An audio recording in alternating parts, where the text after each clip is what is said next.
صدقہ فطر سب سے پہلے تو یہ سمجھ لیں کہ نبی علیہ الصلوۃ والسلام نے اس کے بارے میں فرمایا ہے کہ یہ جو صدقہ فطر ہے، یہ صدقہ فطر مسکینوں کے لیے خوراک بن جاتا ہے، اور اگر روزے میں کوئی فحش بات ہو گئی، کوئی غلط بات ہو گئی، کوئی برا کام ہو گیا، کوئی لغو ہو گیا، رفث ہو گیا، تو ان سب چیزوں کو پاک کر دیتا ہے۔ یعنی کوئی برا کام یا بری بات اگر روزے میں سرزردم سے ہو گئی تو صدقہ فطر جو ہے وہ اس کو پاک کر کے اللہ کی بارگاہ میں بہترین صورت میں پیش کر دیتا ہے۔ تو یہ تو ہو گیا صدقہ فطر کا فلسفہ۔ یعنی دونوں باتیں، ایک تو یہ کہ ہم نے جو رمضان گزارا ہے اور روزے رکھے ہیں، اس میں اگر کوئی کمی ہے تو وہ کمی بھی پوری ہو جائے، اور اسی طریقے سے مسکینوں کے لیے عید سے پہلے کوئی عیدی بھی ہو جائے، کوئی آپ کہیں کہ ان کے کھانے پینے کا، ان کے خوراک کا کوئی انتظام ہو جائے، تاکہ ان کے گھر میں عید کے دن جو ہے وہ نعمتیں میسر ہوں۔ صدقہ فطر واجب ہے اور پوری عمر اس کو ادا کرنے کا وقت ہے۔ یہ نہیں ہے کہ اگر ہم نے عید سے پہلے اس کو ادا نہیں کیا تو بعد میں یہ ساقط ہو جائے گا، بلکہ بعد میں بھی اس کو بدستور ادا کرنا ہوگا، یہ سر پر رہے گا، ٹھیک ہے۔ اور نہ ہی یہ قضا ہوتا ہے۔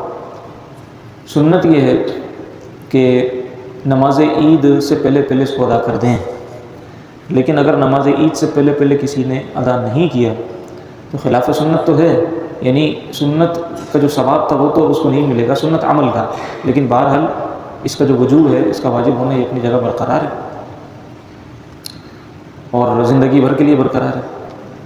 لہٰذا اگر کسی کو یہ مسئلہ معلوم نہیں تھا، اس نے پچھلے سالوں میں ادا نہیں کیا، یا کسی سال وہ ادا کرنا بھول گیا، عید کی نماز کے لیے جا رہا تھا ذہن سے نکل گیا، یا کوئی فقیر ہی نہیں مل سکا، نہیں ادا کر سکا، لوگ یہ سمجھتے ہیں کہ عید کی نماز سے پہلے ادا کرنا، تو اس کے بعد اب ادا کرنے کا وقت نہیں رہا، تو یہ مسئلہ غلط ہے، یہ بات غلط ہے۔ ساری عمر اس کو ادا کرنے کا وقت ہے، لہٰذا اگر کسی نے ادا نہیں کیا پچھلے سالوں کا تو وہ صدقہ فطر ادا کریں۔ اور صدقہ فطر شخص کے اوپر لازم ہوتا ہے، یعنی انسان پہ، ذات پہ لازم ہوتا ہے، مال پر نہیں ہوتا۔ اگرچہ اس کا نصاب بھی وہی ہے، اس کا کرائٹیریا بھی وہی ہے کہ جو زکوٰۃ کا ہے، بلکہ ایڈیشنل یہ بھی ہے کہ اگر کسی کے پاس یعنی حاجات اصلیہ کے علاوہ ایسا مال گھر میں رکھا ہوا ہے کہ جو ضروریات سے زائد ہے اور اس کو ہم جمع کرتے ہیں تو وہ زکوٰۃ کا نصاب بن جاتا ہے، تو بھی ایسے شخص کے اوپر صدقہ فطر ادا کرنا واجب ہے۔ یعنی زکوٰۃ کے اندر تو یہ ہے نا کہ زکوٰۃ کے اندر ہم جو حاجات اصلیہ تھی ہماری، ان کو ہم نصاب سے نکالتے تھے، اور اگر کسی کے پاس مال نامی نہ ہو، یعنی مثال کے طور پہ گھر میں کچھ چیزیں رکھی ہوئی ہیں ضرورت سے زائد، اگر کسی کے پاس گھر ہے، ضرورت سے زائد گھر ہے، ضرورت سے زائد کسی کے پاس گاڑی ہے، تو اس کے اوپر زکوٰۃ تو نہیں ہوتی۔ اگر استعمال کی ہے، ضرورت سے زائد ہے، گھر میں کھڑی ہوئی ہے، ٹھیک ہے، بیچنے کی نیت سے نہیں رکھی ہوئی، اسی طرح گھر ہے بیچنے کی نیت سے نہیں رکھا ہوا، لیکن دو گھر ہیں،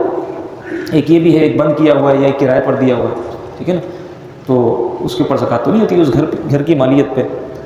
لیکن صدقہ فطر میں اگر اتنا مالدار ہے، اگرچہ صاحب نصاب اس طرح سے نہیں ہے کہ اس کے پاس علیحدہ سے کچھ پیسے 52.5 تولہ چاندی کی مقدار کے برابر رکھے ہوئے ہیں یا اس سے زیادہ رکھے ہوئے ہیں، لیکن اگر اس کے پاس اتنا مال ہے کہ وہ جو ہے اتنے نصاب کو پہنچ جاتا ہے 52.5 تولہ چاندی یا اس سے زائد، تو پھر اس کے اوپر صدقہ فطر ادا کرنا واجب ہے، ٹھیک ہے نا۔ تو صدقہ فطر میں عرض کر رہا تھا کہ شخص کے اوپر واجب ہوتا ہے، مال کے اوپر واجب نہیں ہوتا۔ لہٰذا اگر کسی شخص کا انتقال ہو گیا تو اگرچہ وہ مالدار ہے، اس کے ترکے میں سے، اس کی وراثت میں سے صدقہ فطر ادا نہیں کیا جائے گا، ٹھیک ہے، اس لیے کہ وہ انسان کے اوپر واجب تھا، انسان مر گیا، چیپٹر کلوز ہو گیا، ٹھیک ہے نا۔ تو یہ ہے صدقہ فطر کا معاملہ، صحیح ہے۔ اور اگر وہ وصیت کر کے چلا گیا تو وصیت نافذ ہوگی کہ بھئی میں نے صدقہ فطر ادا نہیں کیا تھا، وصیت ہے، وصیت 1/3 مال کے اندر نافذ ہوتی ہے، وہ نافذ ہوگی۔ اگر وصیت بھی نہیں کی، صدقہ فطر ادا بھی نہیں کیا تھا، تو اب مال سارا کا سارا کس کا ہے؟ اس کے ورثاء کا ہے۔ ورثاء اگر خود اپنے طور سے اجازت دیتے ہیں کہ بھائی ہمارے ابو کا، ہمارے بھائی کا صدقہ فطر ادا نہیں ہوا تھا، ہمیں پتہ ہے، تو اپنی طرف سے اس کو ادا کر دیں، تو پھر ٹھیک ہے، وہ کر سکتے ہیں۔ ٹھیک ہے، وہ سمجھیں کہ ان کا اپنا مال ہے، اپنے مال میں سے اگر وہ کرنا چاہیں، ابو کے لیے ایصال ثواب کے طور پہ تو کر سکتے ہیں، کسی کے لیے ایصال ثواب کے طور پہ، لیکن ان کے اوپر لازم نہیں تھا، ٹھیک ہے۔ تو شخص کے اوپر تھا، شخص مر گیا، چیپٹر کلوز ہو گیا۔ اور اسی طریقے سے شخص موجود ہے تو اگرچہ اس کے اوپر سال نہیں گزرا ہے، جیسے زکوٰۃ کے اندر تو مال کے اوپر سال کا گزرنا بھی ہے نا، صدقہ فطر میں ایسا نہیں ہے۔ صدقہ فطر میں اگر کسی کے پاس عید کی صبح بھی مال آ گیا، یعنی وہ مالک نصاب ہو گیا، تو سال تو نہیں گزرا ہے، اس کے اوپر صدقہ فطر ادا کرنا ضروری ہے۔ اسی طریقے سے زکوٰۃ کے اندر یہ بھی ہے، عاقل بالغ ہونا بھی ضروری ہے زکوٰۃ ادا کرنے کے لیے، جبکہ صدقہ فطر میں عاقل اور بالغ ہونے کی بھی کوئی شرط نہیں ہے، ٹھیک ہے۔ یعنی اگر کوئی عاقل کا مطلب یہ ہے کہ ابھی وہ میچور نہیں ہوا، ابھی وہ عقل مند نہیں کہلاتا، ٹھیک ہے، اس کا مطلب یہ ہے۔ اور نابالغ ہونے کا مطلب یہ ہے کہ ابھی وہ مائنر ہے یا ابھی وہ انڈر ایج ہے، ٹھیک ہے نا، اس کے اوپر بھی صدقہ فطر ہوتا ہے، مائنر کے اوپر بھی صدقہ فطر ہے،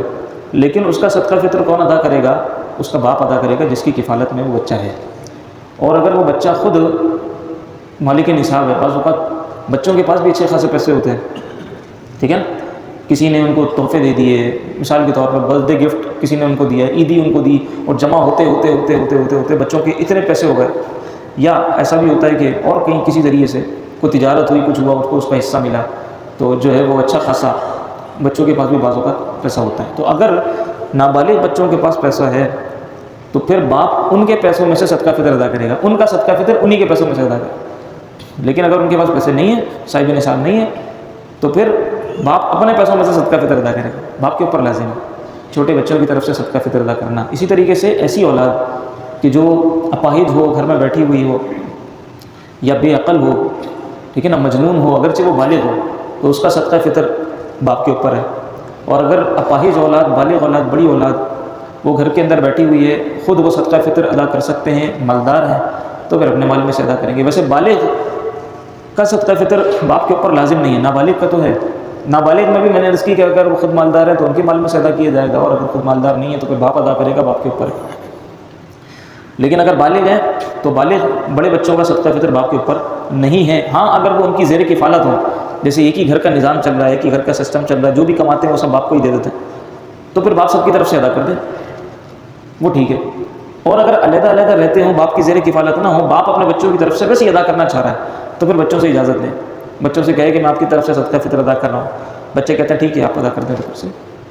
اسی طریقے سے شوہر بھی مناسب ہے کہ بیوی کو بتا دے کہ میں صدقہ فطر ادا کر رہا ہوں، ورنہ اگر بیوی خود مالدار ہے، اس کے پاس سونا ہے، اس کے پاس اور چیزیں ہیں، مالک نصاب ہے، تو وہ اپنی طرف سے صدقہ فطر خود ادا کرنے کی پابند ہے۔ لیکن اگر شوہر اس کی طرف سے ادا کر دیتا ہے تو اس کی طرف سے ادا ہو جائے گا، ٹھیک ہے۔ ماں باپ اگر زیر کفالت نہیں ہے، ماں باپ کی طرف سے صدقہ فطر ادا کرنا بچے پر لازم نہیں ہے، ماں باپ پر لازم ہے اپنے بچوں کی طرف سے چھوٹے بچوں کا ادا کرنا، جس تفصیل کے ساتھ میں نے عرض کیا، نابالغ اور بالغ، اور پھر ان دونوں کے مالدار ہونے نہ ہونے کی تفصیل کے ساتھ۔ اسی طریقے سے عاقل، جو عقل مند ہے، دیوانہ ہے، یا عقل اس کی سلامت ہے، تو اس کی تفصیل میں نے عرض کر دی۔ لیکن بچوں کے اوپر بہرحال لازم نہیں ہے، ماں باپ اگر زیر کفالت نہیں ہے تو ان کی طرف سے صدقہ فطر ادا کرنا، لیکن اگر ادا کرتے ہیں ان سے اجازت لے کے تو پھر ہو سکتا ہے۔ اسی طریقے سے بیوی اگر شوہر کی طرف سے کرنا چاہے تو اس میں بھی یہی صورت ہے کہ وہ ان کی طرف سے اجازت لے لے اور صدقہ فطر ادا کر دے، ٹھیک ہے جی۔ تو نماز کے لیے جب آ رہے ہوتے ہیں، صدقہ فطر ادا کرتے ہوئے لوگ آ رہے ہوتے ہیں، اور ایسا بھی ہوتا ہے کہ ان کو کوئی اس وقت فقیر مل ہی نہیں رہا ہوتا، ٹھیک ہے نا، کوئی فقیر، ظاہر ہے کہ اچھا کچھ پروفیشنل ہوتے ہیں، پروفیشنل بیگرز ہوتے ہیں، وہ اکثر ایسا ہی ہوتا ہے کہ وہ مستحق نہیں ہوتے، ان کا حال پوشیدہ ہوتا ہے، ہمیں نہیں پتہ ہوتا ان کا حال کیا ہے، لیکن اکثر ان میں سے مستحق نہیں ہوتے ہیں، وہ مانگنے کے عادی ہوتے ہیں، انہوں نے اس کو پیشہ بنایا ہوا ہوتا ہے مانگنے کو، اگرچہ خود مالدار ہوتے ہیں، تو ایسوں کو تو دینے سے ادا ہی نہیں ہوگا، اس لیے کہ صدقہ فطر انہی کو دینے سے ادا ہوگا کہ جن کو زکوٰۃ دی جاتی ہے، جو مستحقین زکوٰۃ ہیں وہی صدقہ فطر کے بھی مستحقین ہیں، ٹھیک ہے نا، ان کو دینے سے، پروفیشنل بیگرز کو دینے سے جس طرح، یعنی پیشہ ور بھکاریوں کو دینے سے جس طرح ہماری زکوٰۃ ادا نہیں ہوتی، اسی طریقے سے ہمارا صدقہ فطر بھی ادا نہیں ہوگا۔ ہاں اگر کسی پیشہ ور بھکاری کے بارے میں ہمیں یہ معلوم ہے کہ واقعی محتاج ہے، ٹھیک ہے پیشہ ور بھی ہے لیکن محتاج بھی ہے ساتھ میں، اس کا ہمیں حال اگر مکمل معلوم ہے تو اس کو دینے سے ادا ہو جائے گا، لیکن بہرحال پروفیشنلز کو دینے سے بچنا ہی چاہیے، جو وائٹ کالرز ہیں، جو گھر میں بیچارے کسی کے آگے دستے سوال دراز نہیں کرتے لیکن محتاج ہیں، ایسے لوگ بہت ہوتے ہیں، ٹھیک ہے۔ اگر ایک مرتبہ محنت کر کے تلاش، لوگ کہتے ہیں کیسے ڈھونڈیں، مطلب میں کئی سالوں کو جانتا ہوں، اگر ایک مرتبہ کوشش کر کے محنت کر کے ہم جو ہے تھوڑی سی اگر اس کے اوپر ہم اگر تھوڑی تحقیق کر لیں، تھوڑی سی کوشش کر لیں، زندگی میں ایک مرتبہ یہ کوشش کرنی ہوتی ہے، اس کے بعد پھر لائن بن جاتی ہے، اس کے بعد پھر سمجھ میں آ جاتا ہے۔ یہ ہر سال کی محنت نہیں کرنی ہوتی ہے نا کہ ہر سال صدقہ فطر لے کے ہم ڈھونڈ رہے ہیں محتاجوں کو، فقیروں کو۔ ایک مرتبہ اگر ہم نے کسی کو دیکھ لیا، ہمیں پتہ ہے کہ یہ محتاج ہے، ہاں اللہ کرے کہ اس کی محتاجی دور ہو جائے اور وہ فقیر کی کیٹیگری سے نکل کے غنی ہو جائے تو بات اور ہے، ٹھیک ہے، ورنہ کم از کم اس کے ذریعے سے اس کے آس پڑوس والے، اس کے رشتہ داروں میں ایسے لوگ ہمیں مل جاتے ہیں جن کو ہم صدقہ فطر و زکوٰۃ وغیرہ اپنی ادا کر کے اطمینان حاصل کر سکتے ہیں، ٹھیک ہے نا۔ تو یہ محنت ہمیں ضرور کرنی چاہیے۔ جب ہم اپنا مال بیچنے کے لیے اچھی خاصی محنت کرتے ہیں، یہ بھی دیکھتے ہیں کس مارکیٹ سے لینا ہے، کس مارکیٹ میں دینا ہے، ٹھیک ہے نا، تو پھر ہمیں اللہ کی راہ میں خرچ کرنے کے لیے بھی اتنی محنت تو کم از کم کرنی چاہیے کہ جو مستحق ہے اس تک پہنچنا چاہیے، ٹھیک ہے۔ یہ صدقہ فطر کے ہم نے کچھ اہم اور ضروری مسائل آپ کے سامنے رکھے ہیں۔ اچھا، صدقہ فطر کے ساتھ ساتھ ایک چیز ہوتی ہے فدیہ، وہ بھی میں سمجھتا ہوں کہ بہت ضروری ہے کہ صدقہ فطر پر جب بات ہو رہی ہے تو فدیے پر بھی بات ہو جائے۔ ضروری مسائل آپ کے سامنے رکھ دی ہیں، تفصیلات تو بہت ساری ہیں صدقہ فطر کی بھی، لیکن مجھے امید ہے کہ جتنی تفصیلات بیان ہو گئیں یہ ہمارے لیے سمجھنے کے لیے اور اس کو ادا کرنے کے لیے کافی ہے۔ فدیہ، فدیہ کیا ہے؟ فدیہ یہ ہے کہ اگر ہم کوئی روزہ نہیں رکھ پا رہے ہوتے کسی بیماری کی وجہ سے، کسی عذر کی وجہ سے یا بڑھاپے کی وجہ سے، تو ہم اس کے بدلے کچھ پیسے ادا کر دیتے ہیں، یہ فدیہ ہوتا ہے، ٹھیک ہے۔ اچھا، فدیے کی رقم بعض لوگ روزہ نہیں رکھا، روزے کا فدیہ ادا کر دیا، تو اس طرح روزے کا فدیہ ادا نہیں ہوتا کہ اگر ہم رکھ سکتے ہیں، رکھا نہیں کسی وجہ سے، یا معاذ اللہ کسی نے بلا عذر ہی روزہ چھوڑ دیا، ٹھیک ہے، کسی نے بلا عذر ہی روزہ چھوڑ دیا، تو وہ ایسے روزے کا فدیہ ادا نہیں کرے گا، بلکہ فدیہ کس روزے کا ادا کیا جاتا ہے؟ فدیہ اس روزے کا ادا کیا جاتا ہے کہ جو ایسے شخص کا روزہ چھوٹا ہو، ایسے مریض کا روزہ چھوٹا ہو کہ جس کو اپنی بیماری سے رو بصحت ہونے کا اب بظاہر کوئی امکان نظر نہ آتا ہو، اور ڈاکٹرز نے بھی یہ کہہ دیا ہو کہ اب یہ ٹھیک نہیں ہو سکتے، ایسا مریض کہ جو روزہ رکھ ہی نہیں سکتا، خلاصہ یہ ہے، ایسا مریض کہ جو روزہ رکھ نہیں سکتا اور آگے بھی بظاہر کوئی ایسا امکان نظر نہیں آ رہا کہ یہ ٹھیک ہو جائے گا، اور ڈاکٹرز نے بھی کہا کہ یہ ٹھیک نہیں ہوگا، تو ایسا مریض ہر رمضان اپنے روزوں کا فدیہ ادا کرتا رہے، ہر رمضان اپنے روزوں کا فدیہ ادا کرتا رہے۔ یا اتنا بزرگ آدمی ہو گیا کہ وہ روزہ رکھنے کی اب طاقت نہیں رکھتا، اور ظاہر ہے کہ بظاہر ایسا کوئی امکان بھی نہیں ہے کہ اس کی جوانی لوٹ آئے اور وہ بالکل جناب ٹھیک ٹھاک ہو جائے اور بھاگنے دوڑنے لگ جائے، تو ایسا بزرگ بھی اپنے روزوں کا فدیہ ادا کرتا رہے۔ لیکن اس کے اندر میں پھر عرض کروں گا کہ ہماری سستی، کاہلی، غفلت نہیں چلے گی کہ ہم جو ہے نا وہ اس وجہ سے روزہ نہیں رکھ پاتے کہ ہم سگریٹ پیتے ہیں، سگریٹ پینے کے عادی ہیں لہٰذا ہم روزہ نہیں رکھ پاتے، معاذ اللہ۔ کوئی چھالی کھاتا ہے تو وہ روزہ نہیں رکھ پا رہا، کوئی جناب کسی کو چھینکیں آتی ہیں تو وہ روزہ نہیں رکھ پا رہا، کوئی کسی کو بخار چڑھ جاتا ہے وہ روزہ، کوئی کام کرتا ہے تو وہ روزہ نہیں رکھ پا رہا، یہ بیکار کے عذر ہمارے، ان کے بدلے لاکھ ہم فدیہ ادا کرتے رہیں، وہ فدیہ قابل قبول نہیں ہے، روزہ ہی رکھنا ہوگا۔ اگر پچھلے روزے نہیں رکھتے ان کے فدیہ ادا کر دیے ہیں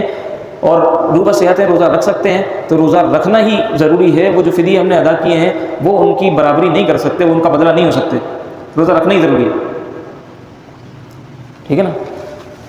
فدیہ کیا ہوتا ہے؟ فدیہ ایک فطرے کی رقم ہوتی ہے۔ فطرہ کیا ہے؟ فطرہ جناب گیہوں کے اعتبار سے، گندم کے اعتبار سے اور جو کے اعتبار سے، کھجور کے اعتبار سے، کشمش کے اعتبار سے ادا کیا جاتا ہے، یعنی گندم یا اس کا آٹا تقریباً 2 کلو، ٹھیک ہے، اچھا والا چکی والا جو ہم کھاتے ہیں، تقریباً وہ بنتا ہے 300 سے 400 کے درمیان، احتیاطاً 400 روپے رکھیں۔ دوسرا نصاب ہے جو کا نصاب، تقریباً 4 کلو جو، ٹھیک ہے نا، اس کی رقم بنتی ہے تقریباً 1100 ساڑھے 1100 کے آس پاس، 1160 روپے تقریباً۔ کھجور اچھی کوالٹی کی 4 کلو کھجور، یہ بھی ایک نصاب بنتا ہے، کھجور کا نصاب، کھجور بھی 4 کلو، کشمش بھی 4 کلو، جو بھی 4 کلو، اور گندم یا گندم کا آٹا 2 کلو، یہ نصاب ہے۔ تو کوئی کھجور سے ادا کریں تقریباً 2800 روپے پر پرسن یہ بنتی ہے، فی کس بنتی ہے۔ کشمش سے ادا کریں تو تقریباً یہ 7200 روپے فی کس بنتی ہے۔ اب اس میں بندہ یہ دیکھے کہ میری فائنینشیل اسٹرینتھ کیا ہے، ٹھیک ہے، میری یعنی مجھے اللہ نے کتنی صلاحیت دی ہے، کتنی استطاعت ہے میری، تو وہیں پر پھر دیکھے کہ میں کس نصاب میں فال کرتا ہوں، یہ بندے کے اوپر چھوڑا ہے کہ آپ خود دیکھ لو، ٹھیک ہے۔ اگر آپ بالکل سمجھیں کہ بارڈر لائن پر ہیں کہ آپ قریب میں بس آپ مالک کے نصاب ہوئے ہیں، اور جس کو آپ کہیں کہ متوسط طبقے سے آپ کا تعلق ہے، تو پھر ٹھیک ہے آپ گندم سے ادا کر دیں، 400 روپے کے حساب سے ادا کر دیں فی کس۔ اور اگر آپ سمجھتے ہیں کہ نہیں آپ جو کے حساب سے 1160 والا ادا کر سکتے ہیں تو بہت اچھی بات ہے، اوپر جا کے ادا کر دیں۔ اور اگر 2800 والا ادا کر سکتے ہیں اور اچھی بات ہے، اور اگر اس سے بھی اوپر جا کے آپ 7200 والا ادا کر سکتے ہیں تو بہت اچھی بات ہے۔ انسان خود دیکھے کہ میں کس کیٹیگری میں فال کرتا ہوں اور پھر اس حساب سے اپنا صدقہ فطر ادا کر دے۔ عید کی نماز سے پہلے ادا کر دے، بہت اچھی بات ہے، ورنہ اگر عید کی نماز سے پہلے ادا نہیں کر سکا، اس کو کوئی فقیر نہیں ملا، پیسے نہیں تھے، کوئی بھی وجہ تھی نہیں ادا کر سکا، عید کے بعد ادا کر دے، ادا کرنا اس پر بدستور باقی رہے گا۔ اور اگر یہ سمجھتا ہے کہ عید کے وقت ادا کرنا بہت ہیکٹک ہو جاتا ہے، پریشانی ہو جاتی ہے، تو عید سے پہلے بھی ادا کیا جا سکتا ہے، یعنی رمضان کے اندر بھی ادا کیا جا سکتا ہے۔ اگر آج کی تاریخ میں بھی کوئی صدقہ فطر اپنا ادا کرے گا تو اس کا صدقہ فطر ادا ہو جائے گا۔ اللہ کریم ہماری عبادات کو قبول فرمائے۔ وما علیہ الا البلاغ المبین۔